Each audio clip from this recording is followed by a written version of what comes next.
রোজিনাকে বমি করতে দেখে আয়শা জিজ্ঞেস করল, "কি রে, তুই কি প্রেগনেন্ট?" রোজিনা মাথা নিচু করে বলল, "হ্যাঁ।" কথাটা শুনে পায়ের নিচের মাটি সরে গেল যেন আয়শার। কি করবে এখন সে? রোজিনার মা মাথায় হাত দিয়ে বসে পড়ে বলছে, "হায় হায়, এ আমার কি সর্বনাশ হয়ে গেল।" রোজিনা আর আমরা একই জায়গায় ভাড়া ঘরে থাকি। আমার থেকেও রোজিনা 5 বছরের বড়। আমি নতুন এসেছি এই এলাকায়।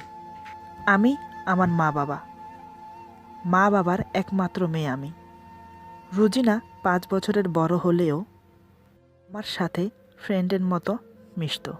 রোজিনা গার্মেন্টসে জব করত, একজন অপারেটর। সেখানে একটা ছেলের সাথে প্রেমের সম্পর্কে জড়িয়ে যায়। ছেলেটির নাম হলো জসিম। আজ প্রায় 6 বছর ওদের সম্পর্ক। আমাকে একদিন জসিমের কথা সব খুলে বলল। তখন আমার বয়স বেশি না, 14 বছর চলছে। প্রেম ভালোবাসা না করলেও বুঝি। রোজিনা আমাকে বলছে, আমি ব্যাস শুনছি। জসিম প্রতিদিন গার্মেন্টস ছুটির পর রোজিনাকে বাসায় দিয়ে যেত, তবে গেটের বাইরে, ভিতরে প্রবেশ করত না। কারণ রোজিনার মা বোন কেউই জসিমকে পছন্দ করত না। তারও অনেক কারণ ছিল, সেটা আমি পরে জানতে পারি। জসিম সপ্তাহে একবার রোজিনাকে নিয়ে ঘুরতে যেত, কখনো চিড়িয়াখানায়, কখনো পার্কে, কখনো সমুদ্র পার, নানান জায়গায় ঘুরতে নিয়ে যেত। যখনই রোজিনাকে নিজের করে কাছে পেতে চাইতো, কোনো না কোনো হোটেল রুম বুকিং করত। রোজিনাকে ভালোবেসে জসিম বলতো, "মিস বাংলাদেশি, আমি তোমাকে বড্ড ভালোবাসি।" মাঝে মাঝে সবার সামনে বলতো, আর সবাই হাসতো। ওদের ভালোবাসার কথা সবাই জানতো। গার্মেন্টসের প্রতিটা কর্মচারী মুখে মুখে একই কথা, রোজিনা জসিমের বউ। তাই সবাই রোজিনাকে ভাবি ডাকতো।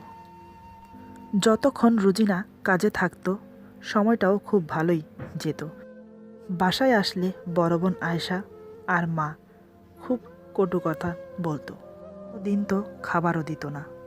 জসিম সব কিন্তু জানে, তারপরও কিছু বলছে না। জসিমের ফ্যামিলিতে মা আর বড় ভাই এখনও বিয়ে করেনি। সেজন্য জসিম বিয়ে করতে পারছে না রোজিনাকে, শুধু আশা দিয়ে যাচ্ছে। জসিমকে দেখলেই বোঝা যায় খুব চটপটে ছেলে। এরই মাঝে আমার সাথে পরিচয় হলো জসিমের। জসিম আমাকে ছোট বোনের মতো স্নেহ করত, আমাকে খুব ভালোবাসতো। প্রতিদিন রোজিনার হাতে আমার জন্য এটা সেটা কিনে পাঠাতো, বলতো আমার ছোট বোনটাকে দিয়ে দেবে। এর সম্পর্কে আমার মা বাবা কিছুই জানতো না। মাঝে মাঝে দুজনেই সাথে আমি যেতাম বেড়াতে। রোজিনা বলে যেত, আমরা দুজন আমার এক বান্ধবীর বাসায় থেকে ঘুরে আসি, এই বলে আমাকে নিয়ে যেত। যেদিন ঘুরতে যেতাম আমরা শুধু একা যেতাম না, রোজিনার সাথে আমি যেতাম, জসিমের সাথে জসিমের বন্ধুরা আসতো। জসিম বন্ধুদের বলতো, এই কান খুলে শুনে রাখ, এটা হচ্ছে আমার ছোট বোন, কারো নজর যাতে ওর দিকে না যায়, কথাটা মনে থাকে যেন।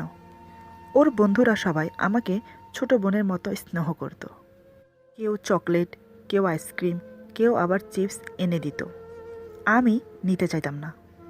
জসিম ভাইয়া বলতো, তারপর আমি নিতাম। এভাবে দেখা সাক্ষাৎ চলতে থাকে।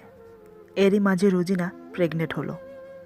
2 মাস চলছে, কাউকে বলছে না। ঘরে যদি জানতে পারে তাহলে কিন্তু খুব মারবে। এই প্রথম না, এর আগেও রোজিনা কয়েকবার প্রেগনেন্ট হয়েছে। সেগুলোর কথা ওর ফ্যামিলিতে সবাই জানে। ওর বড় বোন ওর সাথে যেত যখন বাচ্চা নষ্ট করত, তার জন্য খুব মারধর করত ওকে। এমনও দিন যেত পুরো রাত চেয়ারের সাথে বেঁধে রাখত। একদিন আমাকে বলছে, শিফা, তোকে একটা কথা বলবো, কাউকে বলবি না তো? আমি বললাম, কাউকে বলবো না। কি কথা বলো? রোজিনা আমাকে বলল, আমি প্রেগনেন্ট, এখন কি যে করি। রোজি আপু আমাকে কি বলল? আমি কিছুই বুঝলাম না। তাই বললাম, সেটা আবার কি? আমার কথা শুনে রোজি আপু বুঝতে পারল আমি এসব বুঝি না। তাই তিনি বললেন, সে কিছু না, তুই আমার সাথে একটু ডাক্তারের কাছে যেতে পারবি? আমি বললাম, পারবো, তবে টিউশন থেকে আসার সময়। এমনিতে আম্মু বেরোতে দেবে না। কথা অনুযায়ী আমি টিউশন থেকে আসার সময় আমরা দুজন ডাক্তারের কাছে গেলাম। ডাক্তারটি ছিল একজন মহিলা। রুজিনাকে দেখে উনি চিনতে পারলেন। বললেন, কেমন আছো তুমি? শরীর সুস্থ তো? রুজিনা আপু সব খুলে বলে। সব শুনে ডাক্তার বলে, এখন যদি তুমি বাচ্চাটা নষ্ট করো তাহলে তোমার অনেক ক্ষতি হবে। একে, তুমি রোগা পাতলা। দ্বিতীয়, তোমার শরীরে রক্ত কম। তৃতীয়, এর আগেও তুমি 3টা বাচ্চা নষ্ট করেছো। চতুর্থ, নেক্সট টাইম তুমি আর মা হতে পারবে না। অনেক বড় ক্ষতি হয়ে যাবে তোমার। এই পরিস্থিতিতে আমি কোনোভাবেই বাচ্চা নষ্ট করতে পারবো না। মোট কথা, তোমার জীবনের ঝুঁকি আছে। তাই এবারের বাচ্চাটা তুমি জন্ম দাও।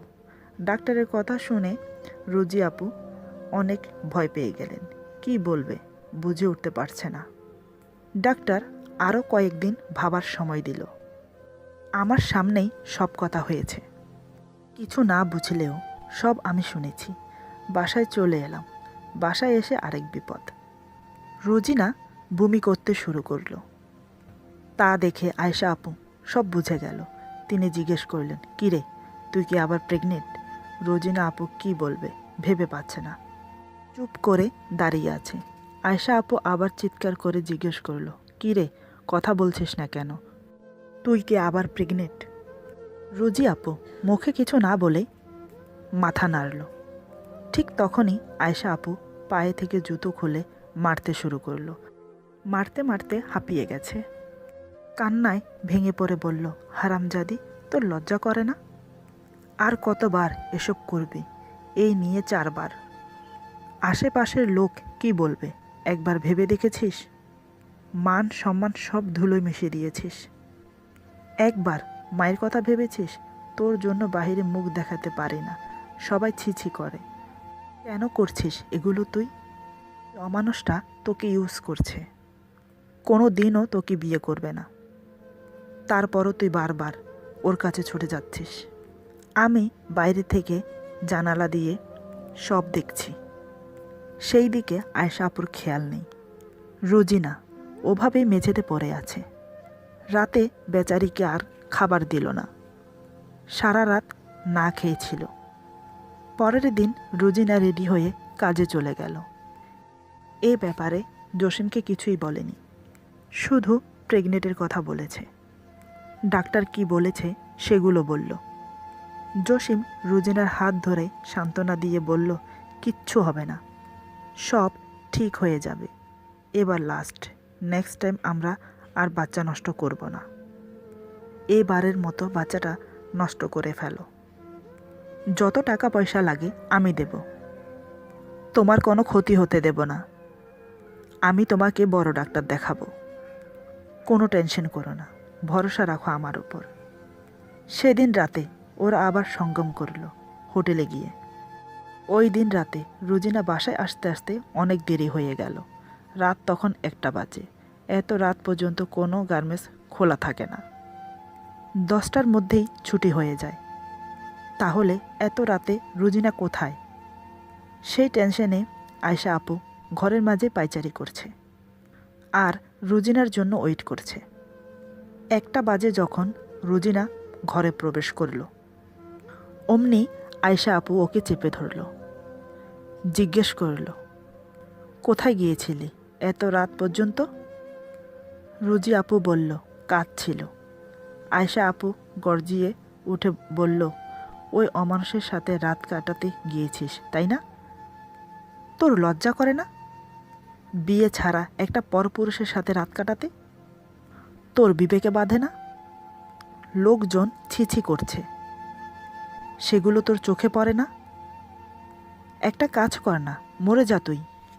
হলে অন্তত আমরা সুখে শান্তিতে বাঁচব। আমাদের মান সম্মানের তোর কাছে কোনো পরোয়া নেই। রোজি আপু কোনো উত্তর দিল না। চুপচাপ মাথা নিচু করে দাঁড়িয়ে আছে। তা দেখে আয়েশার আরও রাগ উঠল। এবার কিচেন থেকে একটা লাঠি নিয়ে এসে খুব মারল। রাতেও খাবার দেয়নি। এমনিতে জসিমের সাথে খেয়ে এসেছে। পরের দিন আবার কাজে গেল। সেদিন ফুল হাতার সালোয়ার কামিজ পরে গেছে। মারের দাগগুলো কেউ যেন দেখতে না পায়, বিশেষ করে জসিম। জসিম সব জানলেও ওকে যে মারে সেটা জানতো না। রোজি আপু সেটা কখনো বলেনি। ওদের এই অবৈধ সম্পর্কের কথা অনেকেই জানতো, আবার অনেকেই জানতো না। যারা জানতো তারা বলতো, জসিম মনে হয় রোজিনাকে শুধু ইউজ করছে, তা না হলে বিয়ে কেন করছে না। নানান জনে নানান কথা বলতো। আজও ঠিক একই সময় কাজ শেষে বাসায় ফিরল রোজিনা। আয়েশা ওয়েট করছিল রোজিনার জন্য, ডাক্তারের কাছে যাবে বলে। রোজিনা আসতেই আয়েশা আপু বলল, রেডি হয়ে নে, ডাক্তারের কাছে যাব। রোজি আপু কি বলবে ভেবে পাচ্ছে না। অলরেডি ডাক্তারের কাছে গিয়েছিল সে, সেটা কিন্তু আয়েশা আপু জানে না। এখন যদি আবার ডাক্তারের কাছে যায় তাহলে তো ডাক্তার সব বলে দেবে আপাকে। মনে মনে ভাবছে কি বলবে।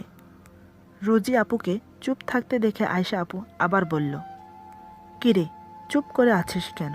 যা রেডি হতে, রাত হয়ে যাচ্ছে, পরে মেডিকেল বন্ধ করে দেবে। রোজি আপু মাথা নিচু করে ভয়ে ভয়ে বলল, আমার ভালো লাগছে না, কাল যাব। আয়েশা আপু বলল, কেন, কি হয়েছে? আমি তো দেখছি তুই সুস্থই আছিস, তাহলে সমস্যা কি? যত দেরি হবে তত সমস্যা বাড়বে। বেশি তো দূরে না মেডিকেল, 10 মিনিটের রাস্তা। আমি রিক্সা ডেকে নিচ্ছি, তুই রেডি হয়ে নে। রোজি আপু আবার বলল, বললাম তো কাল যাব, আজ না। এমনিতেও ভালো লাগছে না, আজ আরও কাজ বেশি ছিল, তাই খুব টায়ার্ড লাগছে। রুজিনের কথা শুনে আয়েশা আপু রেগে গিয়ে বলল, কত ঢং, আরও কত কী যে দেখতে হবে কে জানে। লজ্জা শরমের মাথা খেয়েছে। দেখ রুজি, হয়তো তুই আমাদের কথা মতো চলবি, না হয় বাড়ি থেকে বেরিয়ে যাবি। তোর জন্য আমরা মানুষের লাঞ্ছনা গঞ্ছনা শুনতে পারবো না। আমি নিজে একজন অসহায়। তোর দুলাভাই অ্যাক্সিডেন্ট হয়ে মারা যাওয়ার পর থেকে মেয়েটাকে নিয়ে কোনো মতে আগলে আছি। তোর জন্য আমার মেয়েটার ভবিষ্যৎ খারাপ হতে দিতে চাই না। কথায় আছে না, দেখ দেখতা কর্মশিক্ষা। তুই যা করবি তার আসর আমার মেয়ের উপরে যেন না পড়ে। এখন সে 4 বছরের। 2 দিন পরে বড় হয়ে যখন তোর এসব কাণ্ডজ্ঞান দেখবে, তাহলে বুঝতে পারছিস কতটা প্রবলেমে পড়তে হবে আমাকে। তাই বলছি, হয়তো শুধরে যা, নয়তো এখান থেকে চলে যা। যদি আমাদের সাথে থাকতে হয় তাহলে ওই অমানুষটার থেকে দূরে থাকতে হবে। কোনো রকমের সম্পর্ক ওর সাথে থাকা চলবে না। 6 বছর পর্যন্ত তোকে ইউজ করছে, কতজনে কত কথা বলছে, এসব কি ওর কানে যায় না? যদি ও তোকে ভালোবাসে তাহলে বিয়ে করছে না কেন? এমন না যে ওর স্যালারি কম, ভালোই বেতন পায়, তাহলে আর কিসের সমস্যা?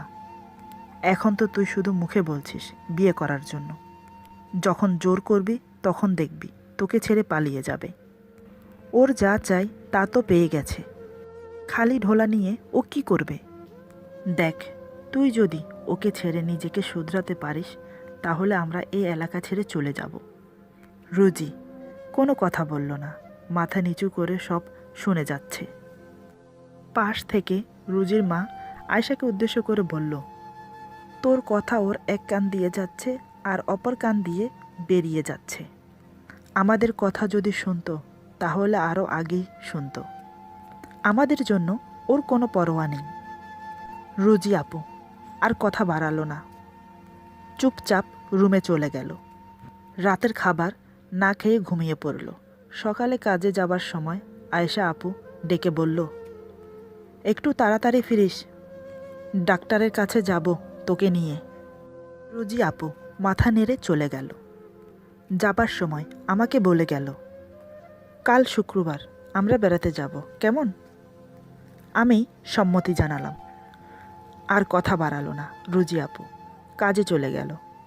সেদিন রাতে রুজি আপু ইচ্ছে করে দেরি করে ফিরেছে, যাতে ডাক্তারের কাছে যেতে না হয়। 11টা বাজে রুজি যখন ঘরে প্রবেশ করল, অমনি আয়শা আপু সামনে এসে দাঁড়ালো। কটমট চোখে তাকিয়ে আছে। কিছুক্ষণ এভাবে তাকিয়ে থেকে বলল, "কি রে, আমি তোকে বললাম না তাড়াতাড়ি আসার জন্য?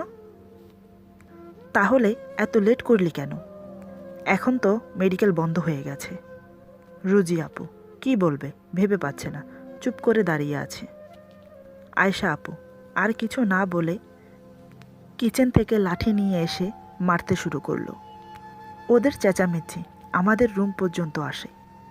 মার খাওয়ার পর রুজি আপু রুমে চলে গেল। পরের দিন শুক্রবার জসিমের সাথে বেড়াতে যাবে, সেজন্য নিজেকে স্বাভাবিক করার চেষ্টা করল। নানান রকমের টেনশন মাথায়। এসব ভাবতে ভাবতে একসময় ঘুমিয়ে পড়ল। যথারীতি পরের দিন বিকেলের দিকে আমরা রেডি হয়ে ঘুরতে গেলাম। জসিম ভাইয়ের সাথে তার 3 জন ফ্রেন্ড এসেছে। আমরা সবাই নরম ঘাসের উপর বসে আড্ডা দিচ্ছি। চীনা বাদাম চনাবুট ভাজা খাচ্ছি সবাই মিলে। কিছুক্ষণ পর রুজি আপু বলল, "আমি একটু ওয়াশরুম থেকে আসি।" এই বলে তিনি ওয়াশরুমে চলে গেলেন।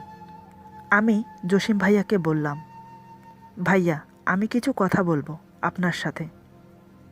জসিম ভাইয়া বলল, "বল, কি বলবি?" আমি বললাম, "যা বলবো তা আপনাকে রাখতে হবে, তা না হলে বলে কোনো ফায়দা নেই।" জসিম ভাইয়া বলল, "ঠিক আছে, প্রমিস করছি।" তারপর আমি বিস্তারিত সব ঘটনা খুলে বললাম। আরও বললাম, "দেখো, তুমি কিন্তু আমাকে কথা দিয়েছ, আমি যা বলবো সেটা রাখবে। তুমি রুজি আপুকে বিয়ে করো। তোমার জন্য প্রতিনিয়ত মা বোনের কথা শুনে আসছে, এবং কি আয়শা আপু তো মারধর করে। বেচারি, কাকে বলবে মনের দুঃখের কথা? তুমি তো তোমার মন মতো করে যেমন চাইছো তেমন করছো। একবারও কি ভাবছো সমাজে ওকে কত কথা শুনতে হয়? শুধু তোমার জন্য ওর মান সম্মান সব ধুলোয় মিশে গেছে। এখন তো ডাক্তার বলে দিয়েছে, যদি বাচ্চা নষ্ট করে তাহলে খুব সমস্যা হবে, হয়তো মারাও যেতে পারে। তুমি কি চাও অকালে ওর জীবনটা শেষ হয়ে যাক? ওর দায়িত্ব ও পালন করেছে, এখন তুমি বাধ্য তোমার দায়িত্ব নিভানোর জন্য। আশা করি তুমি আমার কথাগুলো বুঝতে পেরেছ। আমার অনুরোধ, তুমি ওকে নিয়ে যাও, নতুন একটা জীবন দাও।" জসিম ভাইয়া আমাকে বলল, "দেখ, আমি এসব কিছুই জানতাম না। রুজিনা আমার জন্য এত কিছু সহ করে এসেছে। ঠিক আছে, আমি তোর কথা রাখব, তবে এটা তুই রুজিনাকে বলবি না। ওর জন্য সারপ্রাইজ হিসেবে থাকুক। আগামী শুক্রবার আমরা বিয়ে করব। 1 সপ্তাহের ভিতরে সব আয়োজন করতে হবে।" ওই দিন আমাদের প্ল্যান অনুযায়ী রুজিনাকে কিছুই বলা হলো না। দেখতে দেখতে 1 সপ্তাহ হয়ে গেল। শুক্রবারে রুজিনা জসিম ঘুরতে বেরোনোর কথা আমাকে বলেছিল, কিন্তু সেদিন আমি যেতে পারিনি, কারণ গ্রামের বাড়ি থেকে আমার নানু আর খালামণি এসেছিল আমাকে দেখতে। ওরা চলে গেল যেখানে সব কিছু তৈরি করে রেখেছিল মের বন্ধুরা। ভালোই ভালোই ওদের বিয়ে হয়ে গেছে। রুজি আপু খুব খুশি হলেন। জসিম ভাইয়াকে বললেন, "আমি ভাবতেও পারিনি এত তাড়াতাড়ি এভাবে সারপ্রাইজ পাবো। আসলেই আমি খুব লাকি।" জসিম ভাইয়া বলল, "তুমি কিছুই জানো না। শিফা আমাকে যদি সব খুলে না বলতো, তাহলে তো আমি জানতেই পারতাম না তোমার উপরে এত অত্যাচার হচ্ছে। আর তুমি আমাকে কিছুই বলনি, এমন কেন করলে?" রুজি আপু বলল, "দেখো, এমনিতেও আমার জন্য আমার ফ্যামিলি অনেক অশান্তিতে ভুগছে। বাহিরের লোকজন নানান কথা বলে। তারপরও যদি আমি তোমাকে এসব বলতাম, তাহলে আমার ফ্যামিলি আরও ছোট হয়ে যেত। আমি চাই না আমার জন্য আমার ফ্যামিলি তোমার কাছে ছোট হোক। তাই আমি বাধ্য হয়ে সব কিছু গোপন করেছি। তার জন্য আমাকে ক্ষমা করে দাও। আর আমি বাসায় গিয়ে শিফাকে ধন্যবাদ জানাবো, ওর জন্য একটা গিফট কিনে দিও।" জসিম বলল, "তা তো দেবই, কিন্তু তুমি তো এখন বাসায় যেতে পারবে না, কারণ আজ আমাদের বাসর রাত। রোজি আপু মুচকি হেসে বলল, বাসর রাত তো আরও আগেই কতবার করে ফেলেছ, তার কোনো হিসাব আছে? আর এখন আসছো বাসি বাসর রাত করতে? জসিম ভাইয়া বলল, ভালোবাসা কখনো বাসি হয় না। যাকে ভালোবাসি, যার জন্য অটল ভালোবাসা রয়েছে, সেই ভালোবাসা সারা জীবনই থাকে। আমার জীবনে তোমার জন্য অফুরন্ত ভালোবাসা এখন যেমন আছে, পরেও ঠিক তেমনই থাকবে। শোনো মিস বাংলাদেশি, আমি তোমায় বড্ড ভালোবাসি। রয়েছো তুমি আমার এই মনে, কখনো যাব না তোমায় ছেড়ে। তুমি আছো আমারই মনের গহীনে, বাসবো ভালো তোমায় আপন করে। এই বলে রুজিনাকে জড়িয়ে ধরল জসিম। পিছনে যে বন্ধুরা দাঁড়িয়ে আছে সেটাই খেয়াল করল না। মান্নান গলা ছেড়ে বলল, পিছনে একটু লক্ষ্য কর ভাই। জসিম বলল, কাবাবের মাঝে হাড্ডি না হয়ে যা তো দেখি, বাসর রাত ভালোভাবে করতে দে। তারপর ওর বন্ধুরা হাসতে হাসতে চলে গেল। বাসর রাতে একে অপরকে আলিঙ্গন করে মনের রোমান্টিক চাওয়া পাওয়াগুলো আদান প্রদান করতে লাগলো। জসিম বলল, আমার জন্য তোমাকে অনেক কষ্ট সহ করতে হয়েছে, এখন থেকে কোনো কষ্টই করতে হবে না, কথা দিচ্ছি। জসিম আরও বলল, একটা কথা বলবো, কিছু মনে করবে না তো? রুজি আপু বলল, কি বলবে বলো। জসিম ভাইয়া বলল, আমি তোমাকে ভালোবাসি, আই লাভ ইউ। রুজি আপু ভুরু কুচকে বলল, ভালোবাসো, এটা প্রতিদিনই শুনি, আজ আবার নতুন করে কি হলো? জসিম ভাইয়া বলল, না মানেই দেখছিলাম। বাসর রাতে বউকে নতুন করে ভালোবাসি বললে, বউ যদি নতুন করে পটে যায়, সেটাই ট্রাই করছি। রুজিনা বলল, ও আচ্ছা, তার মানে আমি যদি না পটে তাহলে কি হবে? জসিম ভাইয়া বলল, তাহলে আর কি, অন্য একজন মিস বাংলাদেশি দেখতে হবে। রুজি আপু কি বললে বলে জসিম ভাইয়াকে মারতে লাগলো। শুরু হলো তাদের ফুলসুরি ভালোবাসা। পরের দিন বাসায় এসে প্রয়োজনীয় জিনিসপত্র নিয়ে মা বোন থেকে বিদায় নিয়ে